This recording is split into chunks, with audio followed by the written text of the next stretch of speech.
서울 명일동에서 있었던 싱크홀 사고로 저희가 시선을 옮겨보도록 하겠습니다. 사건이 있었던 게 지난 24일 닷새 전의 일인데 인명피해가 발생했습니다.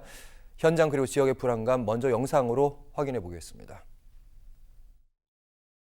물과 토사가 섞여서 내려가는 와중에 공사와 관련된 중장비들이 엉켜 있었고, 그것을 펌프로 계속 밤샘 배수함에 따라서 지금 어느 선까지 넓어지는지를 모르니까 저희는 막 더 불안한 거예요. 빨리 원인 규명해가지고 저 복구를 빨리 했으면 좋겠습니다. 맞습니다. 원인 규명이 돼야지 주민들의 불안감도 낮아질 것으로 보이는데 뉴스에 많이 보도된 거 보면 지하철 공사도 있었고 무슨 도로 공사도 있었고 그래서 좀 집안이 좀 불안했다. 여기까지는 얘기를 들었습니다만 어떻게 원인을 보고 있습니까? 현재 이제 아직 조사 중이기 때문에 정확한 원인은 이거다라고 나오지는 않았지만 우리가 이제 추정을 할 수 있는 것은 이번에 이제 발생된 이 사고 현장 바로 거기 아래쪽에 지하철 9호선 공사가 현재 진행 중입니다. 그리고 또 이제 공사 현장 바로 옆에는 올해 초에 개통이 된 서울 세종 고속도로 지하 터널이 이제 바로 이 교차하는 그런 지점이라는 거죠. 그러니까 이제 그것이 상당히 개연성이 이제 높아 보이는데요. 실제로 이제 이번에 이 사고가 난 이 아래쪽으로 해서 지하철이라든가 고속도로 터널이라든가 각종 공사가 지난 수년간 이루어졌다라고 하는 것은 그건 하나의 팩트고요.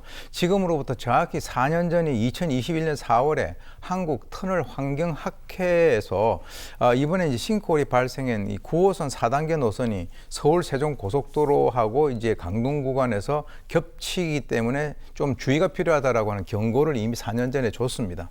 그런 상황에서 여러 가지 어떤 집안 침하라든가 건물 손상, 균열 이런 것들이 이제 많이 발견됐다라고 보고가 되고 있는데 서울시는 바로 이제 9호선 연장 공사를 착수를 하기 전에 이 학회에서 준 그 경고에 대해서 우리 설계에 좀 참고하겠다 이렇게 답변만 보냈다라고 했는데 과연 그러한 어떤 경고를 받고 난 이후에 어떤 조치를 취했는가라고 하는 것에 대해서 조사가 좀 더 필요할 것으로 보입니다. 네, 누가 봐도 위험한 구간, 길목에 있었는데 왜 더 조심한 대책들을 세우지 못했을까? 분명히 매뉴얼은 있었을 것 같긴 한데요. 유명을 달리하신 이제 배달 기사분에 저희가 초점을 좀 맞춰보도록 하겠습니다. 이분이 직업적으로 배달 기사도 아니고 평범한 직장인이었더라고요.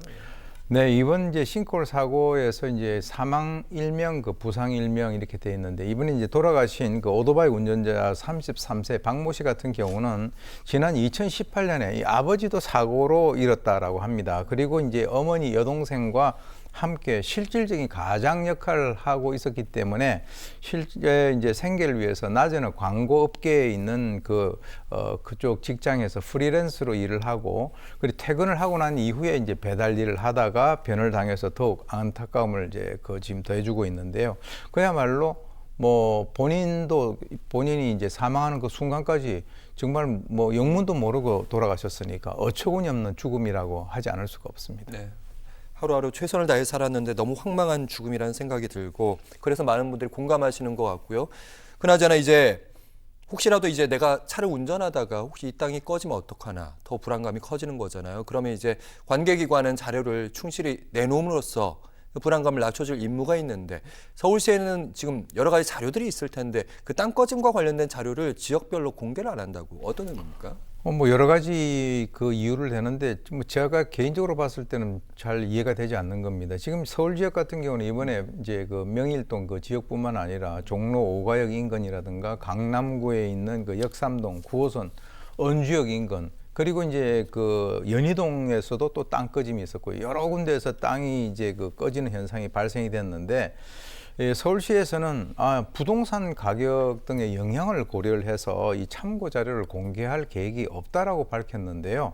이 전국에 있는 싱크홀 같은 경우는 이제 연평균 137회꼴로 이제 발생이 되고 있는데 이 탐사 장비는 9대밖에 없다 그럽니다. 대한민국에. 그래서 이제 참고 자료 안 내놓죠. 탐사 장비 부족하죠. 그렇다면 유사 사고가 또다시 발생할 수 있는 그 가능성이 상당히 높다 이렇게 이제 보이는데 아까 이제 언론에서 인터뷰를 하신 시민들의 말과 같이 이 시민들이 점차적으로 내가 과연 어디를 운전을 하고 가야 되는가 그야말로 복불복 아닌가라고 하는 그런 어떤 불안감이 점차적으로 확산되고 있습니다. 네, 서울뿐만 아니라 또 강변이랑 가까운 데뿐만 공사장 뭐 이런 뿐만 아니라 우리 지역에서는 괜찮은가?